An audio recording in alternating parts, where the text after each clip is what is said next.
오늘 우리에게 주시는 하나님의 말씀 마태복음 5장 1절로 6절까지 말씀을 제가 봉독해 드리겠습니다.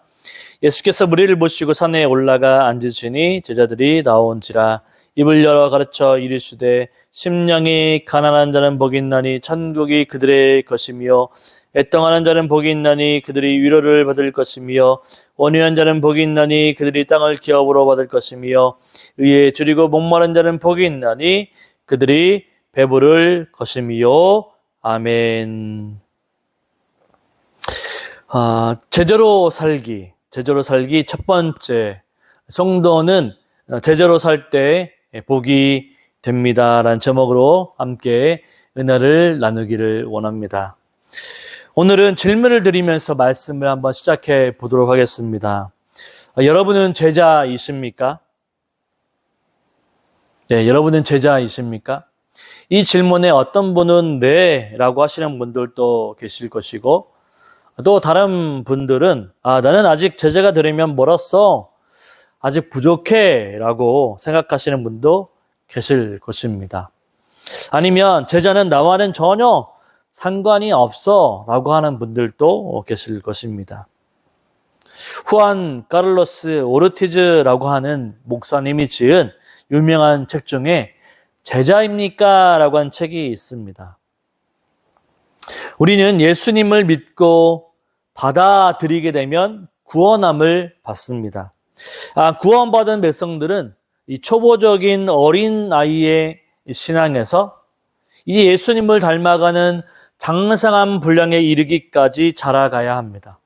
성경에도 젖먹이의 신앙에서 단단한 식물을 먹을 수 있는 장성한 분량에 이르기까지 자라가야 한다라고 기록하고 있습니다. 우리는 예수님을 믿은 이후로 예수님의 모습을 닮아가야 하는 존재가 바로 우리입니다. 예수님은 우리를 부르실 때 부르심의 목적이 있고 사명이 있습니다. 그냥 구원받은 것으로, 예수 믿고 천국 가는 것으로 나는 할 일을 다 했다라고 생각하시면 안 됩니다. 주님은 우리를 제자로 부르시고 계십니다. 바로 제자는 주님을 따르는 사람입니다. 예수님의 말씀에 순종하는 자들이고 예수님이 부탁하신 것들을 따르는 자들이 제자입니다. 그렇다면 다시 묻겠습니다. 저와 여러분은 제자입니까? 예, 제자가 되어야 합니다. 오늘부터 마태복음 5장부터 7장까지가 산상수훈이라고 하는 말씀인데, 예수님이 산에서 입을 열어서 제자들에게 가르쳤던 말씀, 산상수훈이라는 말씀을 가지고 제자로 살기 시리즈 설교를 시작합니다. 오늘 본문을 가지고 첫 번째로는 성도는 제자로 살아갈 때 복이 된다라는 말씀을 주제로 은혜를 나누기를 원합니다. 여러분, 제자의 삶은 무엇일까요? 예수님은 산상수훈에서 제자들에게 8가지 먼저 복에 대해서 설명해 주고 있죠. 많은 설교자들이 이 팔복에 대해서 설명을 하는데 한 주간에 하나씩 설교를 하게 됩니다. 저는 나중에 시간을 잡아서 팔복에 대해서 한 주씩 설명하면서 얘기할 것입니다. 오늘은 좀 짤막하게 전체적인 맥락에서 1에서 사복까지, 1절부터 6절까지 먼저 나오는 사복에 대해서 설명해 드리도록 하겠습니다. 오늘 본문은 분명히 복에 대한 설명이죠. 그러나 오늘 본문은 복에 중점을 두지 말고 9절의 앞부분에다가 중점을 두시기 바랍니다.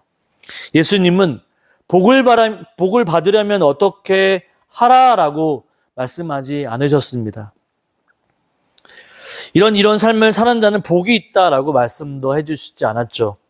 제가 이해하는 대로 설명하면 제자로서 심령이 가난한 삶을 살고 애통하고 온유하고 의에 줄이고 목마른 자의 삶을 살아갈 때 제자들의 삶이 복되다라고 하는 거죠. 복을 받기 위해서 그런 삶을 살아가는 것이 아니라 제자가 그런 삶을 살아갈 때 하나님의 복이 임하는 것이죠. 다시 말하면 앞에 나오는 부분을 살면 결과로 복이 주어지는 것이 아니라 앞부분의 대로 살아가는 것이 복된 삶이다라고 하는 것입니다. 제자의 삶이 복을 받기 위한 삶이 아니라 바로 예수님을 위해 심령이 가난하여지고 애통해어지고 온유하고 의에 줄이고 목이 마르게 될 때에 바로 그러한 삶이 바로 복 있는 삶이다라고 말해주고 있는 것입니다. 그렇다면 성도가 제자로서 어떻게 살아가야 할까요? 첫 번째로는 심령이 가난한 자의 삶입니다. 심령이 가난해야 되는 거죠. 3절의 말씀을 한번 읽어보겠습니다. 심령이 가난한 자는 복이 있나니 천국이 그들의 것임이요. 아멘. 제자의 삶의 첫 번째는 바로 심령이 가난한 자의 삶입니다. 예수님이 제자들에게 가르쳤던 말씀은 심령이 가난한 자는 천국이 저희 것이며 말씀합니다. 여러분, 심령은 무엇을 말하는 것일까요? 심령, 영혼, 마음을 의미합니다. 그러면 가난이라고 하는 것은 무엇을 말하는 것일까요? 제가 어릴 적에 시골에서 자랐기 때문에 이런 말을 자주 들었습니다. 찢어지게 가난했다. 가난이란 말은 저에게는 상처로 다가오는 말입니다. 여기서 가난이라고 하는 말은 무엇을 말하는 것일까요? 이 가난이라고 하는 단어는 의지할 사람이나 재산이 전혀 없는 우리 성경에 나오는 거지 나사로, 또한 마지막 재산인 2렙돈을 바쳐서 바로 완전히 빈털터리가 된 과부 등을 나타낼 때 이 가난하다라고 하는 표현을 사용합니다. 그러니까 의지할 사람이 전혀 없거나 재산이 전혀 없는 상태를 가난한이라고 하는 표현하고 있죠. 가난은 가진 것이 없는 것을 의미합니다. 심령이 가난하다라고 하는 의미는 이 세상의 소망을 모두 끊어버리고 오직 하나님으로부터 은혜와 자비가 채워지기를 바라는 자기의 모든 것을 포기하는 겸손한 자를 가리키고 있는 것입니다. 그러면 저와 여러분은 심령이 가난한 자입니까? 아니면 심령이 부한 자입니까? 심령이 부한 자는 이 세상으로부터 많은 것들로 채워져 있기 때문에 부족함을 모릅니다.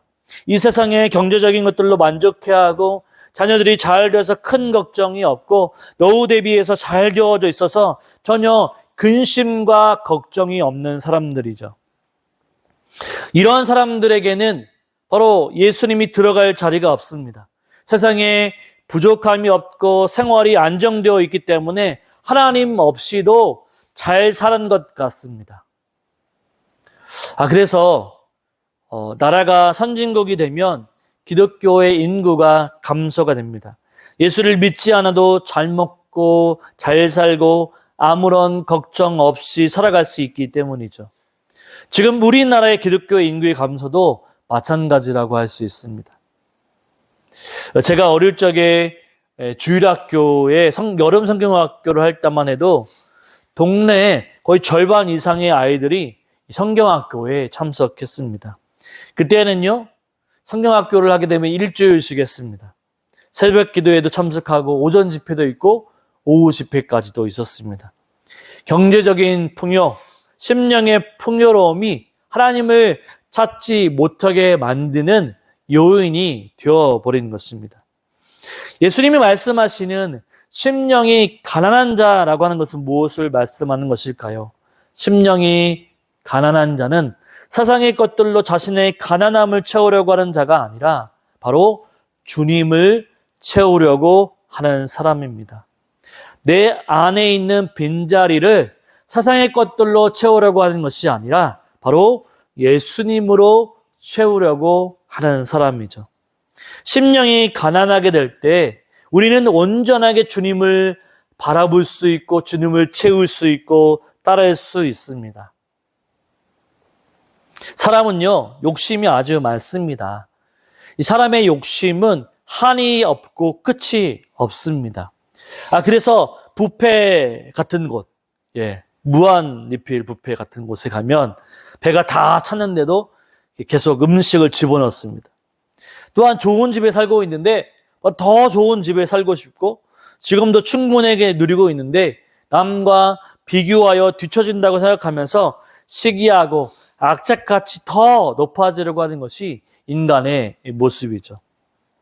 심령이 가난한 자가 될 때 우리는 그 빈자리에 주님의 것으로 주님이 그 안에 가득 채울 수 있습니다. 이미 부한 자들은 그 부한 곳에 주님이 들어갈 자리가 없습니다. 세상의 것들이 자리 잡아서 그것을 빼내지 않으면 주님이 들어갈 자리가 없는 것이죠. 심령이 가난한 자는 바로 주님으로 심령이 가득 찬 사람을 의미하는 것입니다. 그래서 심령이 가난한 자는 복이 있는데 어떤 복을 누리는 것입니까? 3절을 다시 한번 읽어보겠습니다. 심령이 가난한 자는 천국이 그들의 것이며 라고 말합니다. 심령이 가난한 자는 천국의 삶을 누리는 거죠. 여러분, 우리가 누려야 할 삶이 바로 무엇입니까? 천국 아니겠습니까? 제 소원이 있다면 매일 천국을 누리는 것입니다. 우리는 매일 기분의 상함과 환경의 또한 여건 때문에 지옥을 경험합니다. 지옥을 경험하면 답답하고 힘들고 어렵죠. 그러나 매일매일 주님과 동행하게 될 때 매일 천국의 삶을 누리는 것입니다. 여러분, 천국은 어떤 것입니까? 주님과 함께하는 것이 천국입니다. 마태복음을 기록한 마태는 유대인을 위해서 마태복음을 기록했기 때문에 천국이라는 단어를 사용했지만 마가 같은 경우에는 하나님의 나라라고 하는 의미를 사용했습니다. 본문에서 천국이라고 하는 단어는 나라, 왕권, 왕위를 의미합니다. 여러분, 우리가 언제 천국을 누립니까? 천국을 누릴 때가 언제죠? 주님과 함께 있을 때, 주님이 내 안에 계실 때 우리는 천국을 누립니다. 주님과 함께 있으면 만족함을 누리게 되는 거죠. 영원하신 주님으로 인해 세상 것이 없다 할지라도, 채워지지 않는다 할지라도 만약에 왕이신 주님이 나와 함께 계시다면 부족함도 두려움도 사라지게 됩니다. 오직 주님과 기쁨과 감사, 찬양을 올려드리게 되는 거죠. 여러분, 주님과 함께 한다는 것은 남녀가 연애할 때, 뜨겁게 연애할 때를 한번 생각해 보십시오. 보고만 있어도 즐겁고 기쁘고 좋지 않습니까? 그런데 예수님과 함께 할 때는 그보다 연애하는 것보다 10배, 100배, 1000배, 아니 그 무엇보다 바꿀 수 없는 기쁨과 좋음과 만족함이 넘쳐나는 것이죠. 그래서 찬송가 438장 내 영혼이 은총 입어라고 하는 찬송가 후렴의 가사에 보면 주 예수와 동행하니 그 어디나 하늘나라라고 이야기하고 있습니다. 주님과 함께하는 곳이면 그 어디나 하늘나라가 될 수 있는 것이죠. 심령이 가난한 자가 될 때 주님과 동행하는 하늘나라, 천국을 누릴 수 있게 됩니다. 주님은 제자들에게 말씀하셨습니다. 심령이 가난한 자가 아니라, 부한 자가 아니라 가난한 자가 되어야 한다라고. 세상 것으로 마음을 채우는 것이 아니라 주님을 위해 주님의 것들로 채워야 함을 알려주셨습니다. 저와 여러분은 우리의 마음 가운데 세상 것들로 가득 채워져 있습니까? 그렇다고 한다면 주님으로 대신 채우기 위해 세상 것들을 내려놓으시기 바랍니다. 또한 그 안에, 내 안에 있는 빈자리가 있다고 한다면 세상 것들로 채우지 마시고 주님 것들로 가득 채우시길 바랍니다. 그래서 주님과 동행하는 천국의 삶을 누리며 살아갈 수 있는 저와 여러분의 삶이 되시기를 주님의 이름으로 축원을 드립니다. 아멘. 둘째로는 애통하는 자의 삶입니다. 우리 4절을 한번 읽어볼까요? 4절. 애통하는 자는 복이 있나니 그들이 위로를 받을 것이며. 아멘. 제자의 삶 두 번째는 애통하는 자의 삶입니다. 여러분, 애통이라고 하는 것은 무엇을 의미할까요? 애통은 애통하다, 슬퍼하다, 바로 비탄하다라고 하는 의미를 가지고 있습니다. 더 구체적으로는 고통스럽게 슬퍼하는 것을 의미합니다. 이 성경에 보면 요셉이 죽었다라고 하는 소식을 아버지 야곱이 듣고 애통을 하게 됩니다. 그때 이 애통이라고 하는 단어를 사용이 되어졌는데, 당시 야곱은 애통스러운 자신의 감정을 나타내기 위해서 자기의 옷을 찢고 허리를 굵은 배로 동였습니다. 이처럼 애통하다라고 하는 단어는 속으로 삭힐 수 없으며 스스로 주체하지 못하는 극심한 슬픔을 나타내는 단어가 애통이라는 단어입니다. 그러면 본문에 나오는 애통은 무엇으로 인한 애통일까요? 여러분은 언제 가장 애통해 하셨습니까? 여러분이 느꼈던 가장 큰 슬픔은 무엇이었습니까? 아마도 사랑하는 사람의 죽음을 보게 될 때 가장 애통하였을 것입니다. 야곱이 요셉이 죽었다는 소식을 듣고 애통하였던 것처럼 누군가 사랑하는 사람이 죽음을 맞이했을 때 가장 애통하는 것이죠. 저는 제가 군대를 제대하고 나서 이 아버지께서 5월에 논농사를 하시다가 뇌출혈로 쓰러지셨습니다. 늦게 발견되어져서 2번의 수술 끝에 깨어나지 못하시고 소천하셨죠. 그런데 그때에는 저는 아무것도 모르고 장례를 치른 것 같습니다. 나이도 젊고 장례 절차가 어떻게 진행되는지도 잘 몰랐고, 그때는 어머니가 계셨기 때문에, 또한 교회에서 장례를 준비해 주셨기 때문에 순식간에 다 지나가 버렸죠. 그런데 10년 전에 어머니께서도 병원으로 소천하셨습니다. 그때는 제가 장례 절차를 진행하고 예배도 드리고 하면서 애통하는 마음을 가졌죠. 저는 어머니가 권사로서 천국에 계시다고 믿습니다. 그래서 천국에서 다시 만날 소망을 가지고 나아갔기 때문에 분명 마음 가운데 애통이 있지만 눈물로 보내드리지는 않았죠.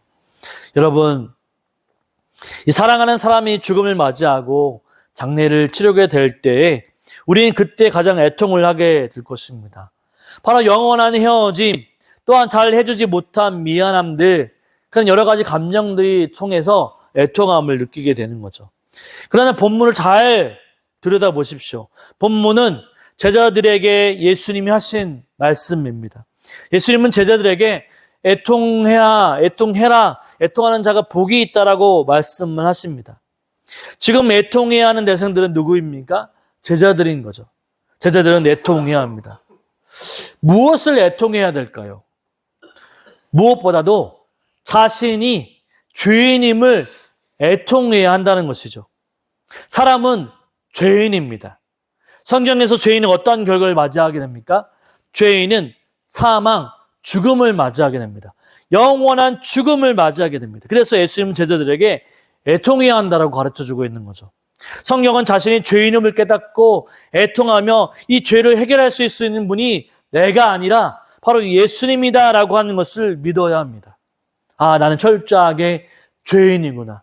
이 죄를 어떻게 하면 해결할 수 있는가라고 하는 그 애통함이 우리 가운데 있어야 하는 거죠. 제자들은 자신이 죄인임을 깨닫고 예수님 하나님의 아들 되심을 고백하며 믿고 나아가야 합니다. 바로 이것이 첫 번째 애통이죠. 그럴 때 예수님은 우리에게 위로를 주십니다. 어떤 위로입니까? 예수님을 믿게 될 때 우리는 예수님으로 인해서 영원한 죽음에서 건짐을 받고 새 사람 되고 주님의 제자로 거듭날 수 있기 때문이죠.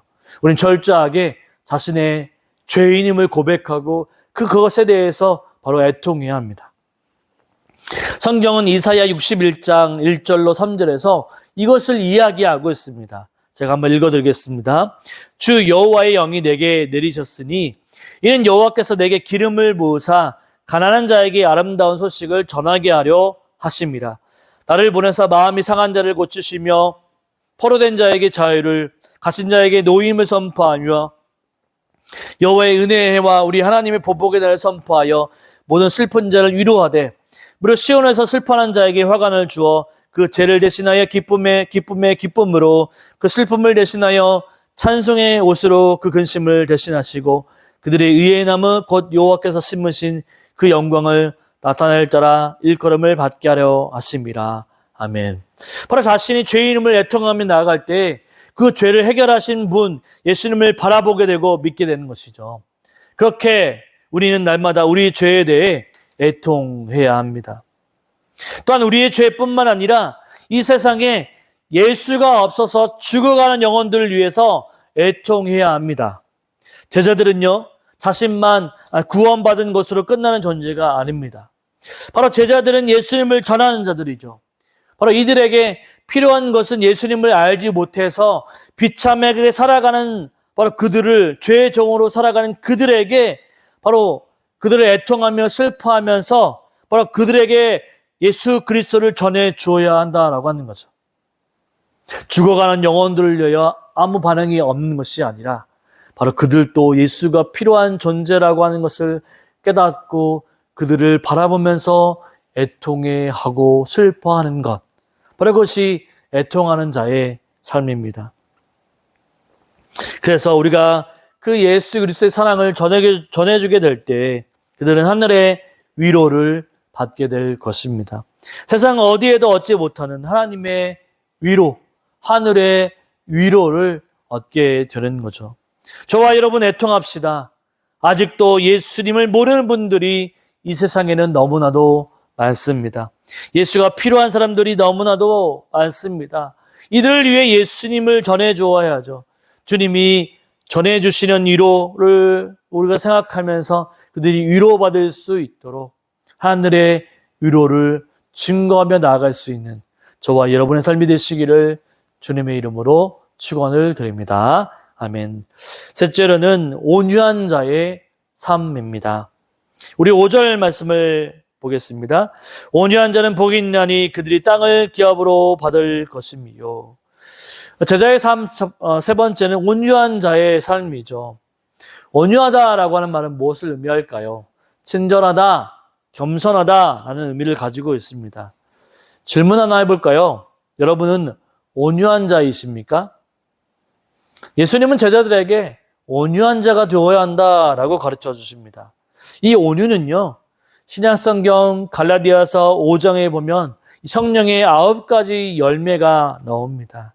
그 9가지 중에서 8번째의 열매가 바로 바로 온유이죠.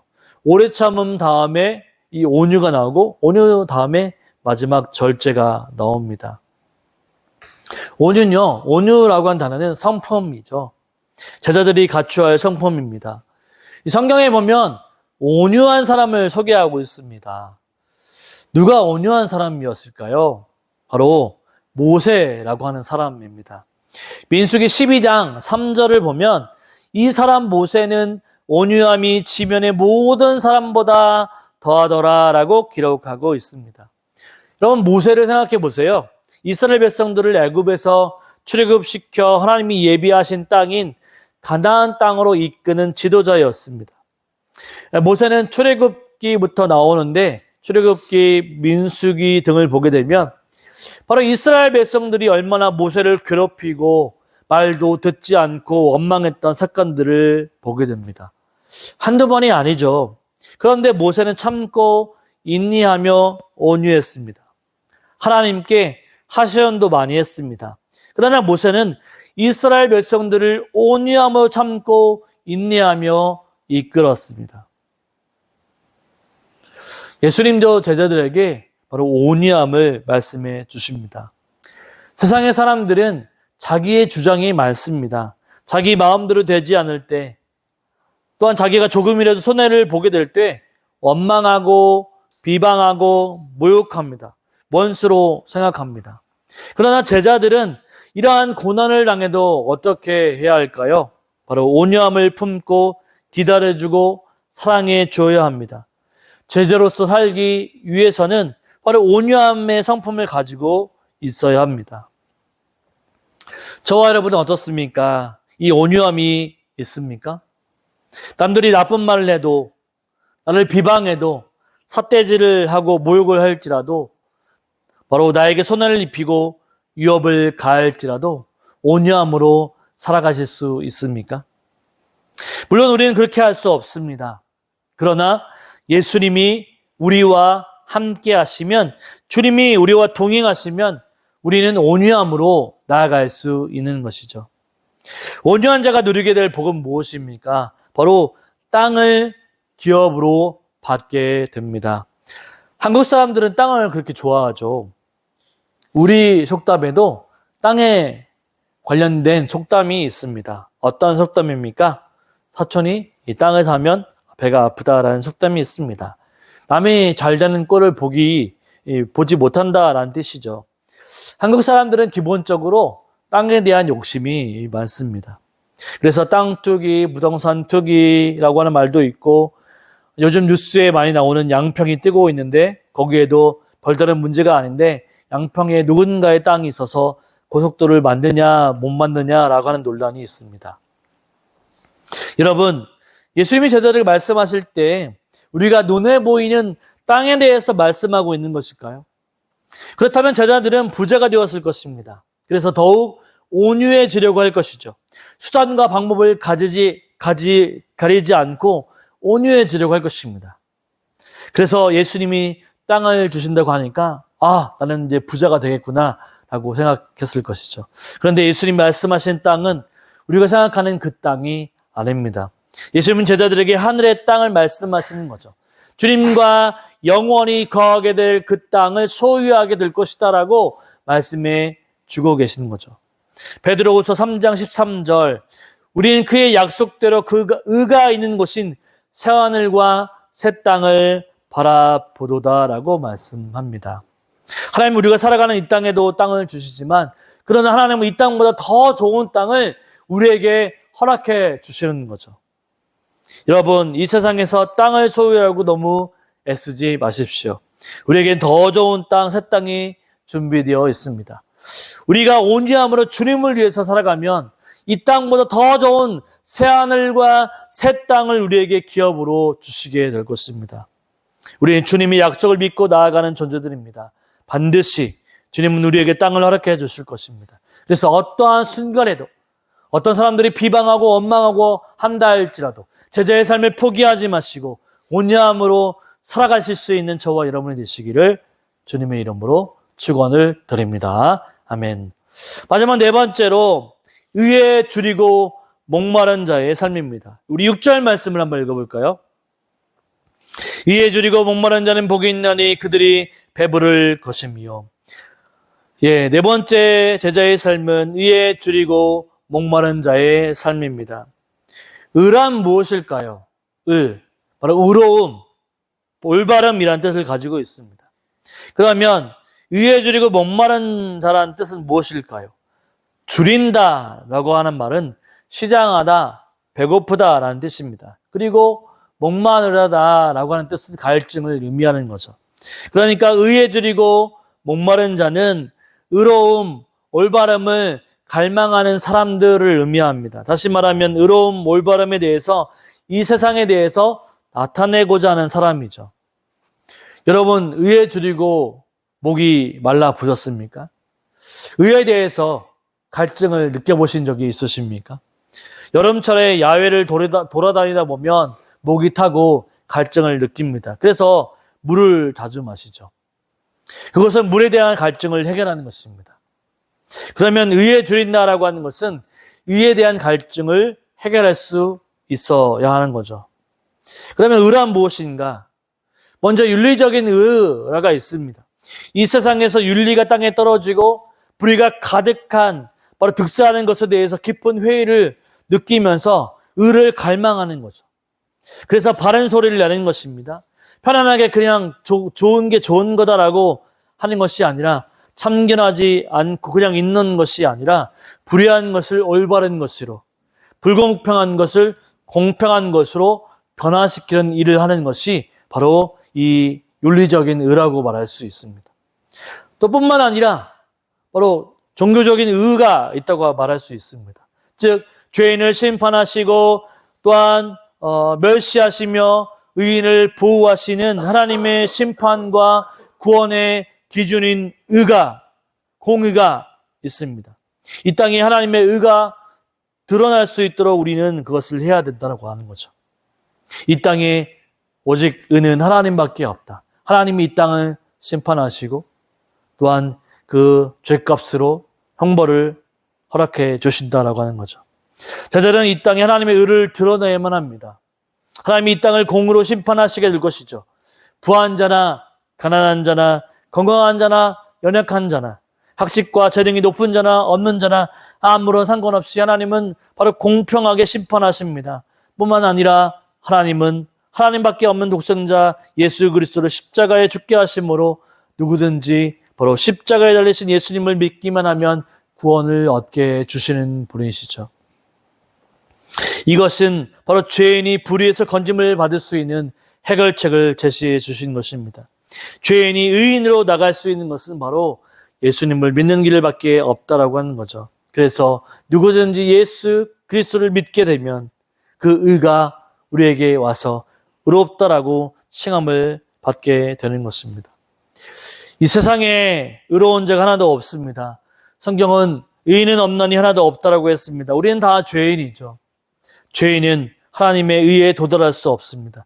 그렇기 때문에 우리가 하나님의 의를 간구해야 한다라고 또한 갈망해야 한다라고 얘기하고 있는 거죠. 하나님의 의는 예수 그리스도입니다. 바로 의에 대해서 목말라야 하는 거죠.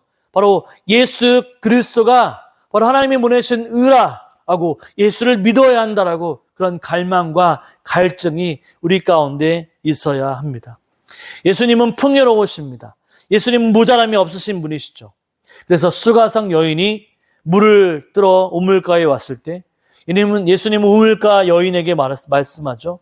요한복음 4장 13절 14절에서 예수께서 대답하여 이르시되 이 물을 마시는 자마다 다시 목마르려니와 내가 주는 물을 마시는 자는 영원히 목마르지 아니하리니 내가 주는 물은 그 속에서 영생하도록 솟아나는 샘물이 되리라 라고 말씀합니다. 예수님은 영혼의 목마름, 의에 따른 목마름이 있는 자들에게 영원히 목마르지 않고 영원히 배고프지 않는 예수님을 우리에게 허락해 주셨습니다. 바로 의에 줄이고 목마른 자는 바로 예수 그리스도를 찾을 수밖에 없다라고 하는 거죠. 예수님이 주는 그 풍요로움, 그 목마름을 해결할 수 있는 샘물, 바로 예수님이 샘물이 되어주시고 예수님이 바로 생명수가 되어주시고 바로 예수님이 영원한 떡과 생명이 되어주십니다. 우리가 하나님의 의이신 예수님을 내 안에 가득하게 채우게 될 때 우리는 진정으로 바로 의로움을 해결할 수 있는 것이죠. 한 주간도 우리가 예수님의 제자로 살아가기를 바랍니다. 예수님의 제자는 하나님이 이미 우리에게 복을 주셨습니다. 심령이 가난한 자 복이 있다. 천국이 저희 것입니다. 여러분, 우리의 삶이 복이 있는 복을 갖추기 위해서, 복을 받기 위해서 제자의 삶을 살아가는 것이 아니라 제자의 삶을 살기 때문에 복을 받는 존재임을 기억하고 한 주간도 포기하지 말고 제자의 삶을 살아갈 수 있는 저와 여러분 되시기를 주님의 이름으로 축원을 드립니다. 아멘.